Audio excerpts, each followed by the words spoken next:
గిరాకీ ఎట్లయితుంది స్వామి? మంచిగా అవుతుందా రోజు? మంచిగానే అవుతుంది స్వామి. నీ షాప్ చూస్తున్న అర్థమైతుంది స్వామి. నీకేం గిరాకీ అవుతుంది ఏంది? మంచి డ్యూటీ వదిలేసుకున్నావు స్వామి. నెలకింత జీతం వస్తుండే, ఈ షాప్ వాళ్ళు ఇప్పుడు ఏమొస్తుంది స్వామి? లాస్ట్కి వస్తే ఏం చేస్తావో ఏమో.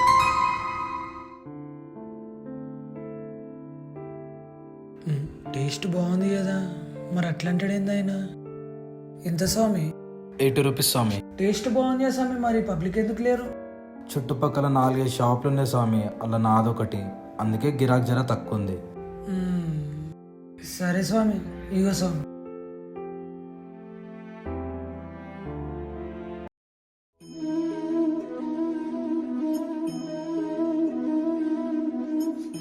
అయ్యప్ప, జాబ్ రిజైన్ చేసి తప్పు చేసిందా అయ్యప్ప?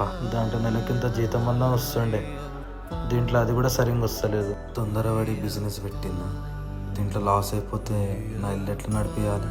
నువ్వే ఏదో ఒక దారి చూపి అయ్యప్ప. అరే నిన్న ఫ్రైడ్ రైస్ తిన్నారా, చాలా బాగుందిరా అన్న. 4 ప్లేట్ల ఫ్రైడ్ రైస్ ఇచ్చేసేవా? బాగుంది కదరా? బాగుంది. అచ్చా అయినా రే, రేపటి నుంచి తిండికి ఇడికే వద్దాం రా, మనల్ని అందరినీ వేసుకొని.